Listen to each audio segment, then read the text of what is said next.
Alright guys, I'm going to show you how to do a Warthog rush using Sergeant Forge. Um, right now you start out by building 2 heavy supply pads and researching 2 Warthogs. And you send your initial Warthog to go to collect supplies. While this is happening, I tend to use to lock my base up so the other teammate has no idea what I'm doing. The other teammates see you have a couple Warthogs out, they're going to assume that you're going to do a Warthog rush, and you don't want to let them know what you're doing. Around this point, I just queue to tell my Warthog pick the supply up after you're done, pick up the supply up after you're done by holding the X. Now I decide to build my 3rd heavy supply pad, and building my 3rd heavy supply pad. After building my 3rd heavy supply pad, I should build the first generator. I'm sorry, the reactor. I just want to stress that you need to have good teammates in order to really for this to work, because if you have pretty crappy teammates, it's like any game, you're not going to get that far. But luckily for me, I actually have good teammates. Now I'm actually researching my 4th. I'm sorry, I am pulling out my 4th Warthog, and now I'm now my reactor is finished. Now I'm going to research gunner and build my 4th heavy supply pad. Right now I just saw their ghost, and their ghost should be trying to rush me just to do some reconnaissance. I'm sorry, not to rush, but to do some reconnaissance. And I just had enough to expand to a fortress, so that's what I'm doing. I think the ghost should be firing right now. There he is, and he's just going to do some reconnaissance. Right now I'm next to the reactor in Frozen Valley, so instead of researching a 3rd reactor like I normally would do, I would just build a barracks and send the Marines to claim that reactor. One good thing about this diversion technique is, they automatically assume that you're going to build infantry, and they're going to be like, okay, he has no idea what he's doing. He doesn't, he has, little ideas about the game. But in actuality, I'm building up my Warthog rush, and, they have no idea. That's why I don't really send my Warthog to attack that ghost. And you can see right here that the ghost on my team is actually attacking their ghost. So, I'm not going to build a turret because that's a waste of money. I'm not going to send my Warthogs out to go attack because that's a waste. That's just going to be a waste because they'll know what I'm doing. Their prophet's trying to rush me, so what I'm doing is I'm sending my Warthogs to the other rebel base to clear it out, so I can have a fire base and pump up Warthogs 2 base at a time, because, well, 2's better than 1, of course. Like I stressed earlier, that you need good teammates in order to, for this to really work. Right now I'm having my my Warthogs clear out that rebel base, and my prophet that's on my team is attacking their prophet. And I'm still researching Guass. I think I'm about 4 minutes and 35 seconds into the gameplay, and I noticed that one of my Warthogs is damaged, so I send him back to the healing spire, and I'm just actually waiting to build my 2nd fire base.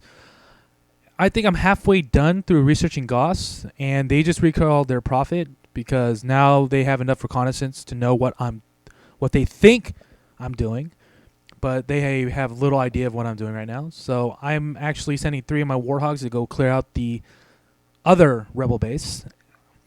And after I do that, I start researching more hogs, and I build a heavy supply pad on my 2nd base.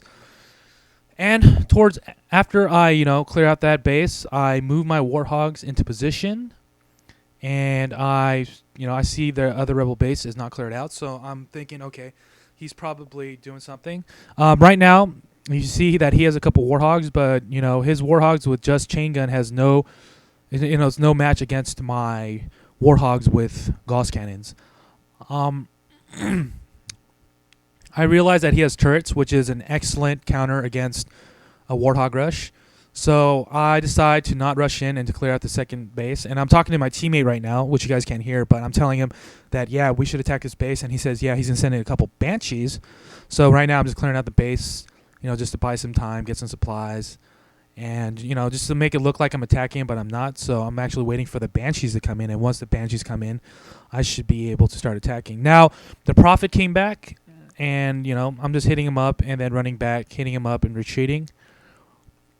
And I believe the Banshees should be coming up soon. And I'm sending one of my damaged Warthogs back to the Healing Spire. And I'm still researching more Warthogs. And I should have about 18. Oh, here comes the Banshees. So once the Banshee starts engaging, I start sending in my guys to back up these Banshees. Now, using a Warthog rush, it's very important to keep your Warthogs moving because, if a leader power, like let's say the Prophet, if you keep moving, then you kind of parlay, or not really parlay, but you kind of deflect his.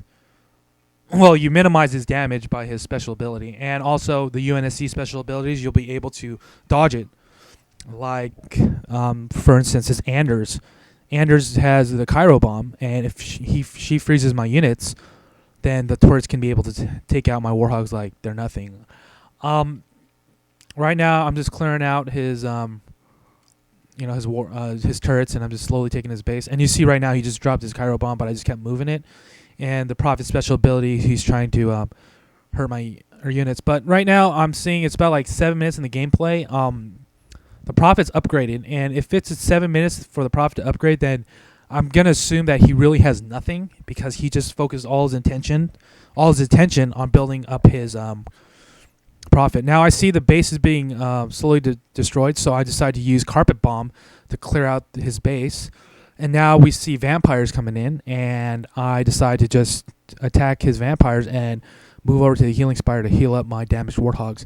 By now, I already have my third fire base, so now on my third fire base, I decide to build other units.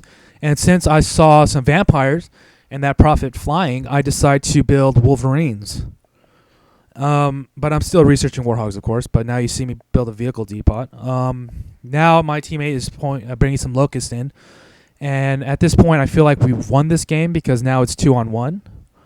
So I really am not seeing a loss here. So I send my Warthogs to his second base, thinking he maybe had a second base, but unfortunately he didn't. Now the Banshees are attacking, and I'm consistently building Warthogs. Now his Prophet's trying to attack, and actually his Prophet stands no chance against an army of upgraded Warthogs. Now he brings in a couple vampires, which actually take out my teammate's Banshees, but my other teammate has Locusts, and which is actually killing the Prophet right there in that scene, and also is taking out the Banshees. I'm sorry, the vampires. And I'm just killing his vampires, consistently moving them, and his vampires are retreating. So I do a research of reinforcements so I can have some more units, and I'm researching volley at the same time. And I'm going to start pumping out some Wolverines. And so I kind of guess that maybe his second base isn't too protected because he did expand pretty quickly and built 3 bases. And I believe his Arbiter wasn't fully upgraded, so that was pretty easy for us to take out. After I take out his second base, I should be moving on to his third base. The Locust should be actually attacking. Right now, I actually saved my Disruption Bomb for the Prophet because I know that, not the Prophet, but the Arbiter, because the Arbiter is actually a very strong, leader and can take out everybody. So, yeah, right now, I just dropped a D-Bomb and to, null the Arbiter's special abilities, and I take out his third base like nothing. And you know what? Pretty much we got this game in the bag. We took out everyone, and you know what? That's it. That's all you need to do a Warthog rush. So if you guys have any questions, leave a comment, and I'll be more than happy to answer it. All right. See ya.